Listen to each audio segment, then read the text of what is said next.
기도에 대한 대표적인 성경 구절이죠. 구하라, 찾으라, 문을 두드려라. 예수님께서 직접 명령하신 말씀으로 저와 여러분 모두가 이 말씀을 믿고 확신을 가지고 말씀대로 구하고 찾고 두드리며 순종하면 놀라운 역사를 경험하게 될 줄 믿습니다. 오늘은 여러분 책의 12장 기도의 효과에 대한 내용을 함께 나누려고 하는 겁니다.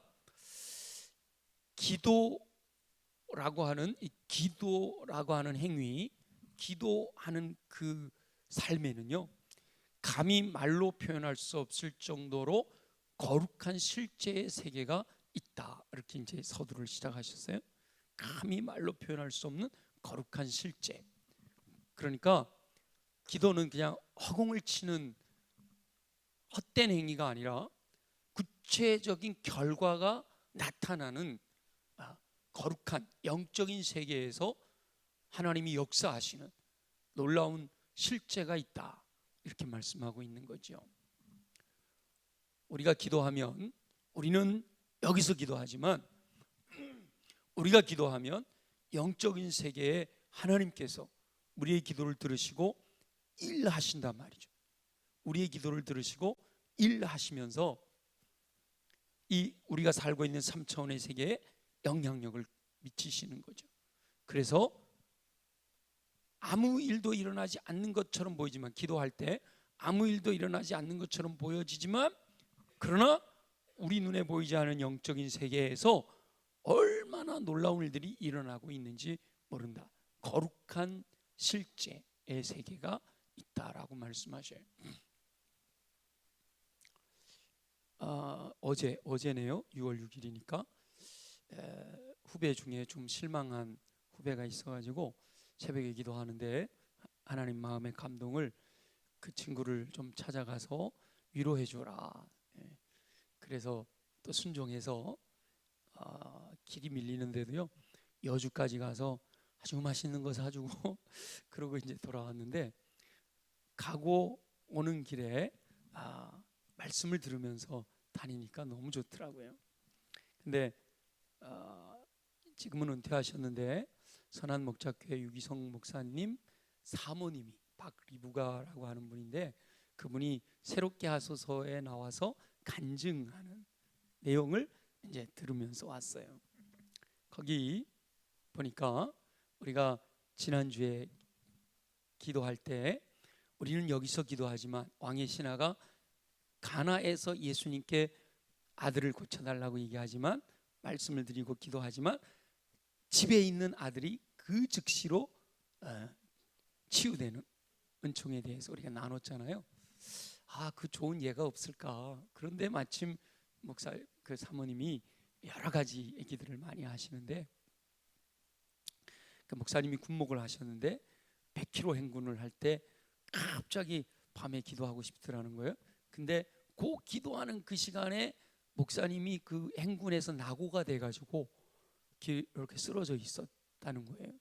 근데 그 기도하는 시간에 거길 지나가는 트럭이 그 쓰러져 있는 사람을 알고 태워가지고 다시 행군하는 데까지 데려다서 낙오하지 않고 왔다고. 그게 2시간 정도 걸렸는데, 사모님이 기도하던 그 시간이 바로 2시간 곧 기도하는 시간이었다. 이런 간증을 하시더라고요. 그러면서 그분은 하나님이 밤중에 깨우실 때는 반드시 이유가 있다. 기도하라고 하시는 거다. 그때 기도하면 놀라운 역사가 나타난다. 그런 말씀을 하셔요. 그러니까 집에서 사모님이 기도하셨지만 그 기도를 영적인 세계에 하나님이 들으시고, 지금 그 남편 목사님이 위기 상황에 있을 때 트럭 운전수 천사를 보내주셔서 그 위기를 이겨내게 하신다. 이런 내용이었죠. 또 하나, 그 목사님 사모님은 마음에 감동이 오면, 기도하다가 감동이 오면 바로 이렇게 누구 돈이 필요하겠다 그러면 송금도 하고 그러신다는 거예요. 송금도 하고 그러시는데, 기도하는데 어떤 집사님이 생각이 나가지고 그냥 그 자리에서 기도하다 말고 밤 한 11시쯤 이렇게 됐을 때 기도하다 말고 송금을 했다는 거예요. 근데 조금 있다가 전화가 왔다는 거예요.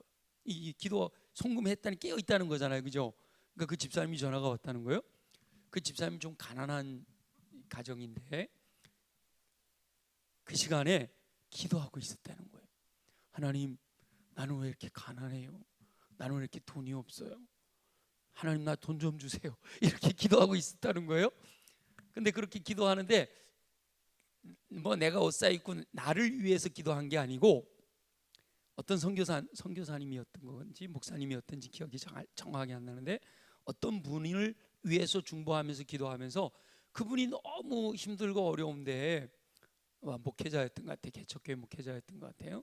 근데 그 사모님한테 나 좀 이게 헌금을 좀 하고 싶은데 근데 하나님, 나 돈이 없어서 나 이렇게 헌금을 못해요. 하나님, 나 돈 좀 주세요. 그러고 기도하고 있는데 핸드폰이 띠링 하더라는 거예요. 열어보니까 송금이 돼 있더라는 거예요. 그래서 이분이 그 기도하다가 온 송금이니까 바로 그 사모님한테 또 보내드렸대. 근데 그렇게 보내드릴 그때 그 사모님도 기도하고 있었다는 거예요. 하나님, 저 목회하는 게 너무 힘들어요. 왜 이렇게 경제적으로 어려워요? 진짜 계속 해야 되나요? 그러고 있는데 띵 하더라는 거예요. 그 보니까 송금이 되어 왔다는 거예요.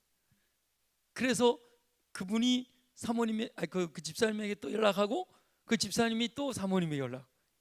그런 얘기 뭐 제가 자세하게 하기는 좀 어렵고 제가 경험한 게 아니라서. 그런데 돈을 보냈다 이게 중요한 게 아니라 그 집사님도 그렇고 그 개척교회 사모님도 그렇고 하나님이 나의 기도를 듣고 계시는구나, 여기에서 그냥 위로가 되고 힘이 났다, 그런 피드백을 받았다. 그런데 본인도 그렇게 은혜가 되더라는 거예요. 야, 하나님 말씀대로 순종했더니 이게 그냥 내 행위로 하는 게 아니라 정말 하나님이 하라고 그래서 하니까 이런 놀라운 영향력이 나타나는구나 하고 놀랬다는 거예요. 그게 바로 거룩한 실제의 세계라고 하는 이야기예요.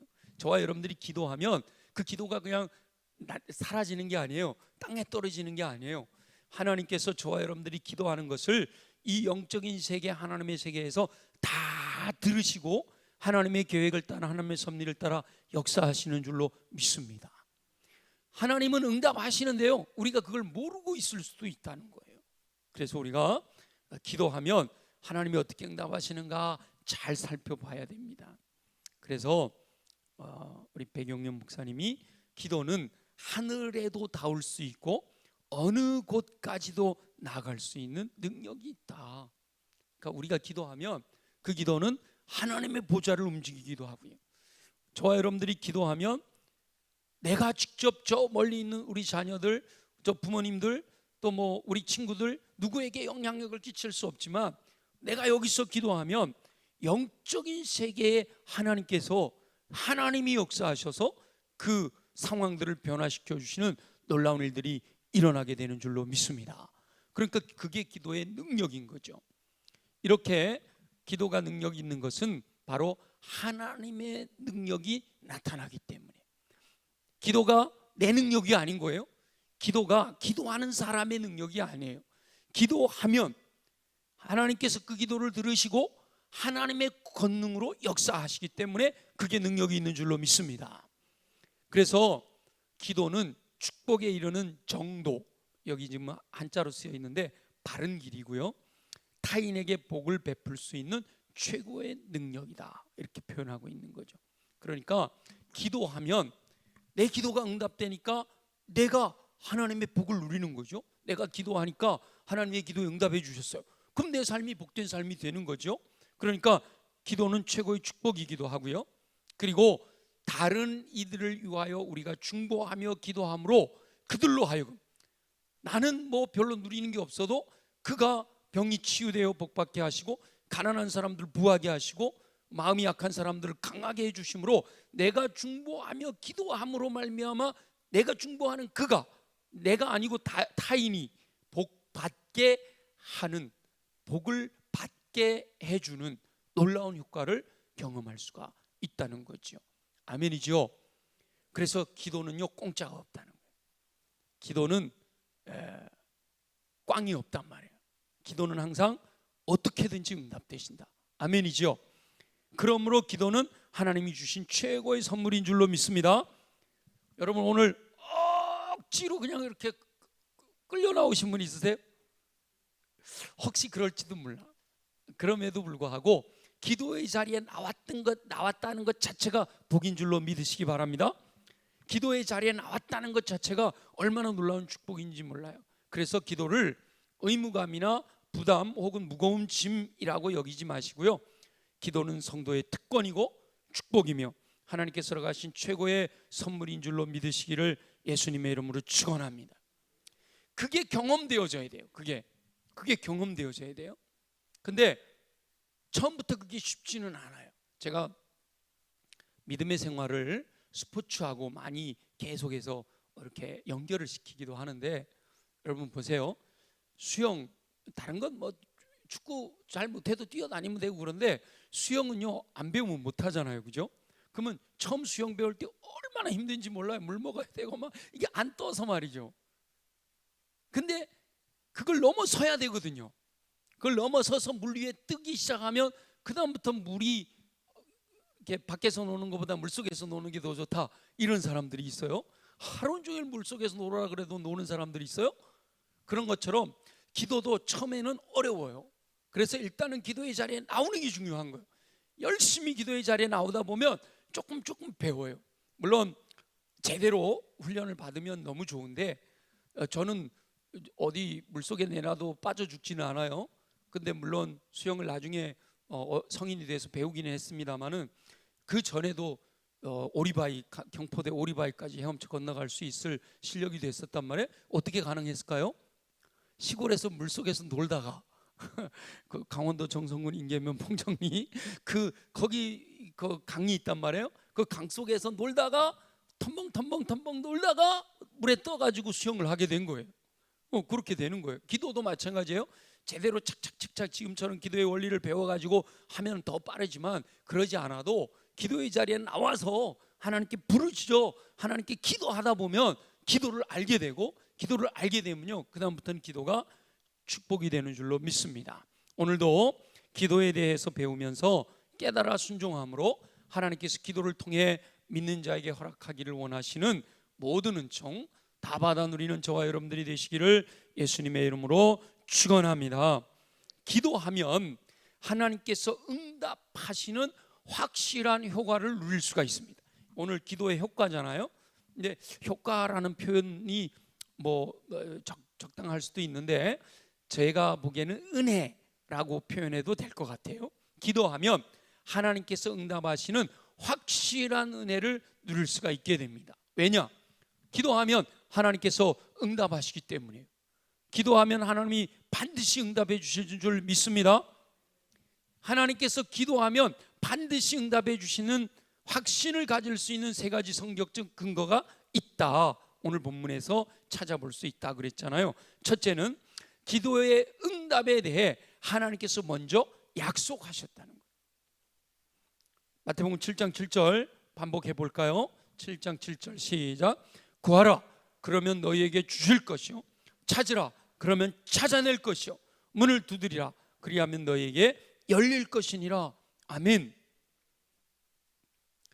이 구절, 본문에서 이 구절만 있지만 성경이 기도하면 응답한다는 구절이 얼마나 많아요, 그렇죠? 그러니까 저와 여러분들이 기도하면 응답해 주겠다. 누가 먼저 말씀하신 거예요? 하나님이 먼저 말씀하신 거예요.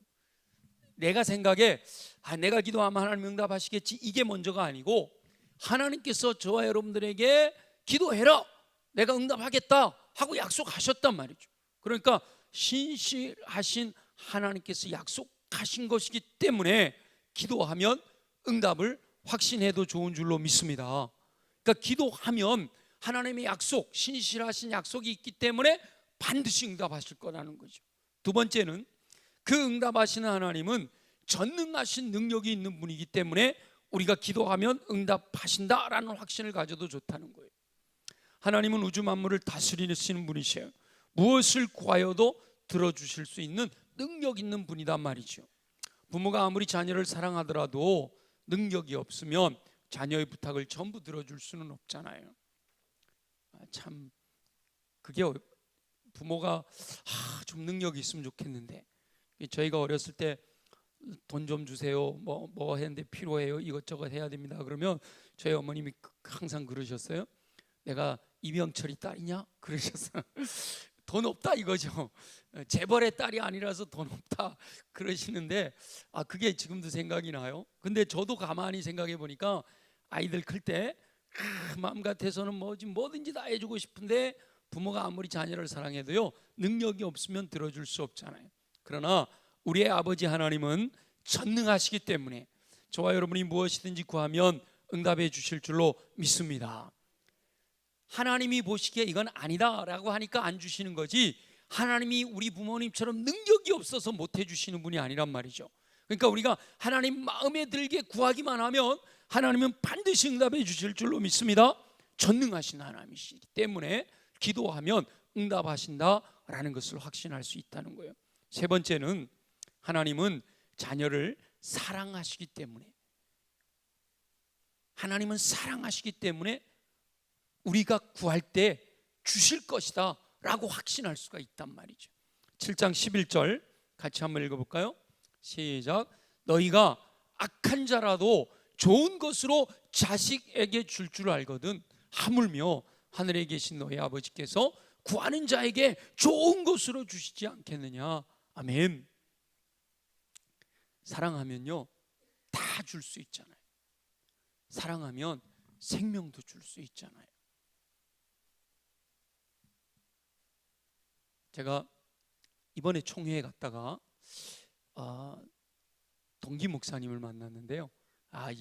이 간증은 참 은혜로운 간증이라서 언제 꼭 필요해야 되는, 지금 원고에는 없는 건데 갑자기 생각이 났어요. 교회를 개척하셔가지고 교회를 잘 부흥시키고 있는데, 그래서 예배당도 짓고, 근데 예배당에 빚이 있어요. 우리 규모는 그렇게 크지 않은 교회였기 때문에 빚이 한 3억 정도 있으셨대요. 근데 목사님이 계속 기도하는데 이 빚을 빨리 갚았으면 좋겠다는 거예요. 교회를 사랑하니까 빚이 있는 것보다는 빨리 빚을 청산하고 주의 일을 해야 되겠는데, 이 집 빚 때문에 이것도 못하고 저것도 못하니까, 그래서 이 목사님이요 그랬대요. 내 콩팥이라도 팔아서 빚을 갚아야겠다. 이제 목사님 생각에는 본인은 콩팥을 팔면 1억 주는 줄 아셨나 봐요. 그래갖고 여기저기 알아봤더니 제일 많이 줘도 1,000만 원 이상 못 준다. 그럼 팔 수도 없지만 혹시나 이렇게 기증을 하면 이렇게 사례로 오고 해도 1,000만 원 이상은 안 된다 그러네. 그러니까 콩팥 팔아갖고 빚 못 갚겠더라는 거예요. 그래갖고 목사님이 그러면 내 온몸을 팔아서라도 빚을 갚아야겠다.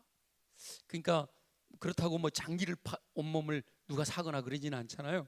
그러니까 내 생명을 내어놓고라도 빚을 좀 갚았으면 좋겠다, 이런 마음이 들었다는 거예요. 이 교회를 얼마나 사랑하면 그런 마음이 들었겠어요, 그죠? 그런 마음이 들어서 아내하고 사모님하고 그걸 또 나눴대요. 그런 이야기를 서로 이렇게, 그래 내 인생을 다 내려놓고서라도 이 빚을 갚았으면 좋겠다. 그리고 이제 하나님께 간절히, 하나님 내 생명이라도 내려놓고 이 교회 빚을 좀 갚았으면 좋겠습니다, 이런 기도를 하고 있는데, 어떤 분이요 만나자고 그러더래요. 그랬고 왜 만나자 그러냐 하고 만나러 갔는데, 그분이요 돈을 주더래요. 그 빚을 갚을 만큼을 주더래요. 근데 왜 줬느냐가 중요한 거죠. 그분이 왜 그 돈을 목사님에게 줬겠어요? 이분이 청년 때에 주일학교 교사를 한, 우리 교사들 잘 들으세요. 주일학교 교사를 한 거예요. 주일학교 교사를 할 때 형제가 자기 반에 있었대. 형제가. 근데 형이 몸이 좀 약했대요. 동생은 좀 건강하고. 근데 이 목사님이 청년 때 그 주일학교 아이들을 정말 사랑했대. 그리고 그 아이들을 왜 중보하고, 그리고 부모님하고 같이 이렇게 서로 대화하면서 어떻게 하면 이 가정을, 이 아이를 세워줄 수 있을까, 그냥 정말 성심성의껏 그렇게 중보하고 사랑으로 베풀고 말씀으로 나누고, 그걸 이 부모님들이 다 아는 거예요. 근데 이제 세월이 많이 흘렀잖아요. 이 목사님이 벌써 이렇게 어른이 됐으니까, 목회를 하고 있으니까. 부교육자를 하다가 이제 개척해서 했어요. 한 30년도 넘게 지난 거예요. 그런데 그 형이었던 아이가 죽게 됐다는 거예요. 네, 이게 건강하지 못하니까 일찍 죽은 거예요. 근데 이 아이 앞으로 유산이 나왔대. 그래서 이 아이 앞으로 생긴 이 유산을 어디에다 쓸까 하고 가족들이 모여갖고 회의를 했대요. 그때 우리 아이가 어렸을 때 눈물로 기도해 주던 주일학교 선생님, 그분이 지금 목회를 하고 계신데 그분을 드리자, 이렇게 결정이 났다는 거예요.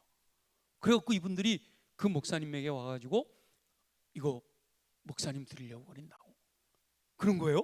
와, 꽁돈이 생긴 거잖아요.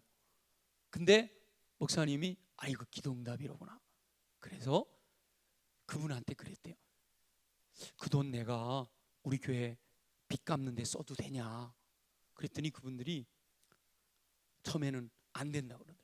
이거 목사님 쓰시라고 드리는 거지 이거 교회 빚 갚으라고 드리는 거 아니에요. 그래서 처음에는 안 된다고 그러더래요. 그러면 나 받을 일이 없다고 그랬다는 거예요. 그랬더니 이분들이 가서 기도해 보시다가 하나님이 당신들에게 주신 마음은 목사님에게 드리라고만 했지 목사님이 그걸 갖고 무엇에다 쓰는지는 자기들이 결정할 일이 아니지 않느냐, 이렇게 의논이 됐다는 거예요. 그래서 하여튼 우리는 목사님을 드리라고 하시는 하나님의 감동으로 드릴 테니까 그걸 건축헌금을 하든 목사님이 쓰시든 마음대로 하시라고. 그래서 그걸 건축헌금을 해서 빚을 다 갚았다는 거예요. 와! 근데 이 목사님이 그 빚을 다 갚고 나니까 어떤 마음이 들었냐면 이제 내 사명이 끝났구나. 내 인생을 다 들여 내 생명이라도 내놔서 이 빚을 갚아 예배당 빚을 갚는 게 우선이다 라고 생각을 했는데 이제 이거 다 했으니까 그러면 나 이제 목회를 내려놔야겠다. 그리고 일찍 은퇴를 하셨어요.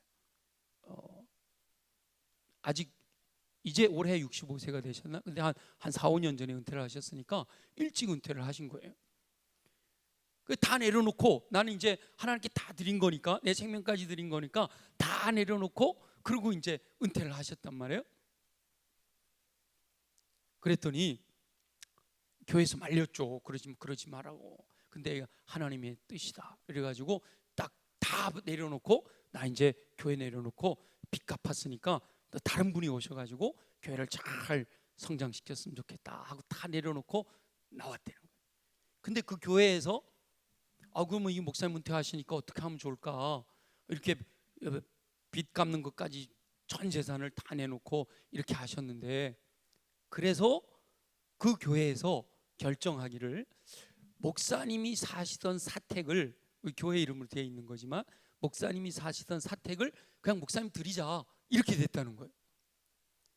그래서 그건 또 교회에서 목사님을 사랑해서 섬겨주시는 거니까 아멘 감사함으로 또 이렇게 모든 걸 그만두는 상황이니까 받으셨대요. 근데 그걸 팔았더니 그 서울에 있는 집이잖아요. 서울에서 개척을 하셨거든요. 서울에 있는 집이라서 그걸 팔았더니요, 지금 어디 가서 사시는가 하면 보령 가서 사시는데 보령에서 500평 땅을 사고요. 별로 안 놀라시네. 그 500평 땅에 목사님 집이 딱 아주 좋은 집이 하나 있고 또 옆에 작은 이렇게 집이 딸려 있어서 게스트하우스로 쓸 수 있는 500평 대지에 이런 집이 있는 걸 구할 수가 있었다는 거예요. 그 돈으로. 그리고도 남아가지고 지금 그 돈 갖고 사신대요. 그러면서 또 이제 후배들 있는 교회들 찾아다니면서 이렇게 섬겨주시고 그런다고 하더라고요. 제가 얼마나 감동이 됐는지, 주일학교 교사만 잘해도 주일학교 교사만 잘해도 노후가 보장되는 줄로 믿습니다. 주일학교 교사만 정말 영혼을 사랑하는 마음으로 교사를 했는데 그렇게 돌아오더라는 거예요. 물론 뭐 제가 이제 그분이 하는 말을 정확하게 다 전달하지는 못했을는지도 몰라요. 이 목사님이 얼마나 교회를 사랑하면 내 생명이라도 교회에다가 다 드릴 수 있겠다라고 생각한다는 거죠. 그러니까 사랑하면 무엇이든지 다 줄 수 있는 줄 믿습니다. 하나님은 사랑이시기 때문에 기도하면 저와 여러분들이 다 주시길 원하신단 말이에요. 하나님은 저와 여러분들을 사랑하시잖아요. 저와 여러분이 아들이고 딸이잖아요. 다 주시기를 원하신단 말이에요. 그러니까 기도하면 주시겠다잖아요. 하물며, 그죠? 너희가 악한 자라도 자식에게 좋은 것을 줄 줄 아는데 하물며 하늘에 계신 너희 아버지, 너희를 사랑하시는 너희 아버지께서 구하는 자에게 좋은 것을 주지 않겠느냐라고 말씀하셔요. 저와 여러분이 모두가 하나님께서 반드시 우리가 기도하면 응답하신다라는 확신을 가지고 기도의 자리에 나와 간구함으로 믿음대로 확실하게 응답받는 삶을 사시기를 예수님의 이름으로 축원합니다. 그리고 기도는 자신의 문제를 정확하게 표현하는 것입니다. 이렇게 되어 있는데, 기도는 자신의 문제를 정확하게 표현하는 효과가 있습니다. 기도하면 자신의 문제를 정확하게 분별할 수 있는 효과가 생겨요. 자신의 문제를 인식하는 사람이 기도하는 거예요. 내가 죄인이다 라는 걸 깨달은 사람이 주님 앞에 나와서 회개의 기도를 하는 거죠. 내가 지금 뭐가 필요하다라고 정확하게 나를 알고 있는 사람이 그 결핍된 걸 가지고 주님 앞에 나와 구하는 거예요. 그러니까 자신의 문제를 정확하게 인식하고 하나님 앞에 내가 무엇을 원하고 있습니다 라고 이렇게 정확하게 표현한다는 거죠. 바디메오에게 예수님이 내가 너에게 무엇하여 주기를 원하느냐, 그러니까 바로 눈을 뜨기를 원하나이다, 내 보기를 원하나이다 이러잖아요. 여러분 우스갯소리 유머 아시죠? 할머니 할아버지가 이렇게 둘이서 좋은 기념일, 예를 들어 70세 무슨 생일 기념이 돼가지고 이렇게 좋은데 천사가 꿈에 나타나갖고 할아버지한테 소원 3가지만 얘기해라 그랬단 말이에요. 그래 이제 할머니하고 둘이서 의논하는 거야. 아, 천사가 소원 3가지만 얘기하면 다 들어준다 그러더라고. 그러니까 야 할머니 할아버지가 뭘 구해야 될까 생각하는데 이게 구할 게 생각이 안 나는 거야. 그래서 둘이서 끙끙끙끙 대다가 배가 고픈 거요. 그러니까 할아버지가 배고픈데 소세지나 있었으면 좋겠네 그랬단 말이에요. 그 소세지가 하늘에서 뚝 떨어지더라는 거예요. 별로 안 놀라시네요. 그랬더니 할머니가 화가 나가지고 아니 영감 그 3가지밖에 안 되는 소원을 겨우 소세지를 달라고 그러는가? 이놈 소세지 영감 코에나 갖다 붙어버려라 그랬단 말이에요. 이 소세지가 코에 똑 떨어붙은 거예요. 소원 1가지 남은 거 무엇에 써야 돼요? 떼버려. 그 소세지 떼게 해달라고 하는데도 썼다는 우스갯소리가 있는 거예요. 그 얘기는 뭐예요? 사람들이 자기가 원하는 게 뭔지를 정확하게 모르고 있다는 거예요.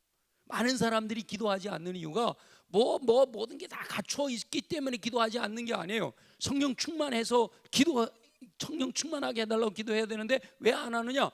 내가 성령 충만해야 된다라는 필요성을 모르는 거예요. 내가 뭘 구해야 되는지를 모른단 말이죠. 근데 기도의 자리에 나왔다, 기도하고 있다라고 하는 것은 자신의 문제를 깨닫고 있는 사람이다라는 거죠. 그래서 기도한다는 건 일단 내가 가지고 있는 문제들을 자녀의 문제든 부모의 문제든 내 개인적인 문제든 그것을 말로 하나님 내가 지금 이와 같은 상황에 있는데 이와 같은 상황이 해결되려면 이렇게 돼야 됩니다. 하나님 도와주세요. 이렇게 언어화했다라는 거죠. 그래서 이분은 언어는 사실의 조감도다 이렇게 표현을 하는 거예요. 사람의 뇌신경 가운데 언어신경이 가장 빨리 반응을 한다라고 표현하면서 예를 들면 레몬, 석류 말만 들어도 침이 솟는 것처럼 언어가 신경을 자극한다는 거예요.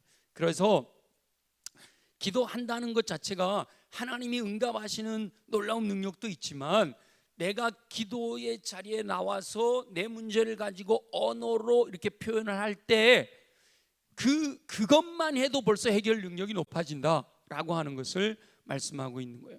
그러니까 기도하면 자신의 문제를 정확하게 분별할 수 있는 효과가 있다라는 말이죠. 그러니까 자기의 문제를 언어로 기도로 이렇게 표현한다면 그만큼 해결 능력이 높아진다 이런 표현을 쓰는 거예요. 한국 사람들의 대표적인 기도가 통성 소리내서 하는 기도인데 실제적으로 자신의 기도 소리를 귀로 듣는 것은 심리적으로도 매우 큰 영향을 미친다 이렇게 말씀하시는 거죠. 사람들은 자신의 믿음대로 행동을 하는데 자신의 기도가 응답되어 병이 치유된다라고 말하면 예수 이름으로 내가 치유될 줄 믿습니다 이렇게 할 때 그 믿으면 그 몸이 그렇게 반응을 하기도 한다라는 거죠. 그래서 기도는 자신의 문제를 정확한 언어로 표현하는 것이, 그러므로 이미 기도하는 사람은 자신이 기도하는 문제가 해결되었다라는 것을 그것만 가지고도 확신해도 좋다라는 거. 기도하면서 스스로 해결점을 찾을 수도 있다는 거죠. 그런데 무엇보다 하나님이 뭐라 그러시는가 하면 내 귀에 들린 대로 내가 시행하리라 말씀하시잖아요. 그러니까 우리가 소리내서 하나님께 구하면 우리가 소리내서 구한 그것을 주님이 들으시고 응답하신다라는 거예요. 그러니까 내가 내 문제를 정확하게 알고 주님께 구하면 하나님께서는 우리의 기도에 응답해 주신다라고 하는 거죠. 저와 여러분의 상황을 하나님께 정확하게 아뢰므로 문제가 해결되는 은총 누리게 되시기를 예수님의 이름으로 축원합니다. 그리고 이게 마지막 뭐라고 말씀하셨냐면 기도는 하나님과 함께 있다는 연대감을 갖는 효과가 있다, 이렇게 표현하고 있어요. 다시 말하면 기도한다는 것은 기도의 대상이 있다는 거잖아요. 기도는 하나님과의 대화란 말이죠. 그러니까 우리가 기도할 때 혼자 독백하는 게 아니란 말이에요. 기도할 때는 내 기도를 하나님이 들으신다라고 한다는 거죠. 기도하는 사람은 문제를 해결해 줄 대상, 하나님께, 전능하신 하나님께 구하는 거단 말이에요.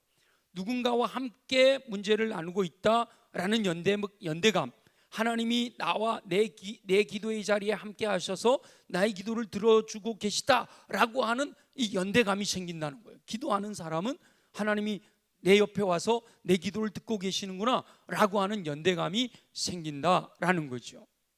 그래서 이미 기도하는 사람은 하나님께서 함께 하심을 믿고 기도하는 거기 때문에 하나님께서 함께 하심을 믿으면 그 믿음대로 이루어지는 거다라고 말씀하고 있는 거예요. 그래서 예를 드는데 어떤 공사장에 추락사고가 자주 발생을 했는데 어느 날 예방 차원에서 그 공사장 바닥에 그물을 쳐놨단 말이죠. 그랬더니 그때부터 사고가 줄어들더라는 거예요. 그래서 왜 그렇게 사고가 줄어들었을까 하고 생각해 보니까 일하는 사람들이 밑에 그물망이 있으니까 내가 떨어져도 안전하겠구나 라고 하는 이 믿음이 생기게 되니까 일을 하면서도 불안하지 않은 거예요. 그러니까 자신감 있게 일을 하니까 오히려 사고가 줄어들더라 라고 하는 예가 있었단 말이죠. 마찬가지로 기도하는 사람은 전능하신 하나님과 대화하는 거란 말이죠. 그러니까 기도하는 사람은 전능하신 하나님께서 나와 함께 하시다라고 하는 확신을 갖고 기도한단 말이에요. 그 믿음이 더 큰 믿음을, 더 큰 확신을 가지고 기도하게 함으로써 믿음대로 되는 확실한 응답을 받게 된다라고 하는 거예요. 그래서 물론 그렇게 주님이 우리와 함께 하신다라는 믿음도 있지만 기도하는 사람은요, 기도하는 그 순간부터 모든 생각이, 기도하지 않으면 아무 생각이 없는데 기도를 하게 되면 내가 예를 들어서 누군가를 위해 기도해요. 그럼 그 사람을 위해서 계속 기도하면 항상 마음속에, 이 의식 속에 무슨 생각이 들어와요? 그 사람에 대한 생각이 드는 거예요. 그 사람의 문제를 어떻게 하면 해결할 수 있을까? 이걸 계속 기도하는 사람이니까 의식 속에 그 생각이 계속 있는 거예요. 그래서 무엇을 보더라도 내 기도와 관련을 짓게 되고 어떤 사람을 만나더라도 문제 해결과 연관을 시키고요. 그래서 문제를 가진 사람, 기도하는 사람은 그 문제에 대한 답을 얻게 된다, 이렇게 말씀하시는 거예요. 제가 우리 교회에 있다가 강릉으로 개척하러 내려가는데 그 교회가 중앙교회예요. 강릉 중앙교회. 하나님 뜻을 이렇게 저렇게 구하는데 보니까요, 제가 중앙이라는 거하고 엄청 많이 연결이 돼 있더라고. 제가 이력서를 쓰다 보니까 서울중앙지방의 성락교회에서 전도사를 받았고요, 경기중앙지방 수원교회에서 목사 안수를 받았고요, 중앙대학교를 나왔고요. 전부 중앙이 이렇게 기도하다 보니까 그 중앙과 제 삶에 연결되어 있던 중앙이 연결되는 거예요. 가라나 보다 이렇게 생각이 되는 거죠. 하나님의 뜻인가 보다 이렇게 생각. 평상시에는 그 중앙이라는 게 안 들어와, 그죠? 근데 기도하다가 보면 관찰, 내 눈에 보여지고 내 귀에 들려지는 것들이 하나님의 뜻을 분별하고자 이게 보게 된단 말이에요. 평상시에는 그냥 스쳐 지나가는 건데 기도했던 사람은 저게 기도의 응답이로구나, 이렇게 된단 말이에요. 눈에 보여지는 것이 하나님의 뜻을 분별하는 것으로 나타나고 예민해서 하나님의 음성을 듣게 된단 말이에요. 그리고 묵상하면서 하나님의 계획을 깨닫게 된다라는 거예요. 기도하지 않으면 듣고 보고 경험하는 것들, 만나는 사람들이 당연히 그냥 어쩌다 만난 거지, 우연히 그런 이런 일이 났다라고 생각을 한단 말이죠. 그러나 기도하는 사람은 그 모든 것이 우연이 아니라 하나님의 응답으로 다가온단 말이에요. 기도하는 사람은 늘 하나님과 함께 하기 때문에 모든 것을 하나님의 마음과 연관을 시켜 생각을 한단 말이에요. 자신의 삶의 모든 영역에서 하나님의 응답을 경험하게 된단 말이죠. 환경을 통해서도 응답을 받습니다. 그래서 제가 얘기했잖아요. 강릉중앙교회네, 하나님이 나를 위해서 예비해 놓으셨나 봐, 이렇게 믿음으로 받아들이게 환경을 통해서 응답이 되고요. 만나는 사람을 통해서 하나님의 음성을 듣게 된단 말이에요. 평상시에 기도하지 않는 사람은 하나님께서 사람을 통해서 말씀하셔도요, 못 알아들어요. 나귀가 말을 해도 발람은 못 알아듣잖아요, 그죠? 그런데 기도하는 사람들은 만나는 사람들을 통해서 하나님이 이 사람을 통해서 나에게 말씀하시네, 하나님이 이 사람을 통해서 나에게 말씀하시네 하고 듣게 된단 말이에요. 그런 응답이 오는 거죠. 설교를 들을 때도요, 자신에게 말씀하시는 레마의 음성이 들려지는 거예요. 내게 말씀하시는 레마의 음성으로 들려지는 거예요. 그래서 사실은 믿음은요, 좀 빈익빈 부익부예요. 있는 사람은 더 풍성하게 되고 없는 사람은 있는 것까지 빼앗긴다 말씀이 믿음에는 연관이 돼요. 그래서 은혜가 충만하면요, 어떤 말씀을 들어도 다 아멘이야, 아멘. 전부 내게 주시는 주님의 음성으로 들리는 거예요. 근데 내가 좀 메말랐어, 내 가슴이 좀 메말랐어요. 그러면 아무리 좋은 말씀을 들어도 자꾸 판단만 되고 정죄만 되지, 그것이 내게 주시는 주님의 음성으로 안 들린단 말이에요. 누가 들었어야 되는데, 이런 생각만 하게 되고. 그래서 설교를 들을 때도 기도하는 사람은 내게 주시는 주님의 음성을 레마로 듣게 된다. 성경을 읽으면서 하나님께서 성령을 통하여 감동하시는 성령의 음성을 듣는 귀가 생겨난단 말이죠. 그러니 이것은 기도하는 사람만이 누릴 수 있는 효과, 기도하는 사람만이 누릴 수 있는 은혜인 줄로 믿습니다. 기도하신 분들은 지금 제가 무슨 얘기를 하는지 다 알아. 응답하신 걸 경험해 본 분들은 다 알아요, 그죠? 이게 지금 그래, 기도하는 사람에게 하나님이 응답하시는 효과, 이 은혜라는 게 있다는 걸 다 알 수 있어요. 그래서 구하고 찾고 두드리는 기도를 드릴 때 사랑이신 하나님께서 가장 좋은 것을 주시는 줄로 믿습니다. 우리가 그것을 믿음으로 받아들이게 되는 거죠. 근데 이 가장 좋은 것을 누가복음에서는 뭐라고 표현했어요? 성령을 주시겠다, 이렇게 약속하셨단 말이죠. 그러니까 인생에서 가장 좋은 것은 성령께서 임재하셔서 동행하시는 것인 줄로 믿습니다. 그러니까 기도하는 사람은 성령께서 임재하셔서 동행하는 사람이 되는 거예요. 두세 사람이 내 이름 모르는 것이 나도 그들 중에 있느니라 말씀하셨잖아요. 기도하면 주님이 역사하신단 말이죠. 그 동행하시는 성령님의 인도하심을 따르게 되면 복된 인생을 살게 되는 거죠. 저와 여러분은 하나님께서 허락하신 이러한 기도의 효과, 기도의 은혜를 누리기 위해서 기도의 자리에 더욱 열심히 임하시는 삶이 되시기를 소망합니다.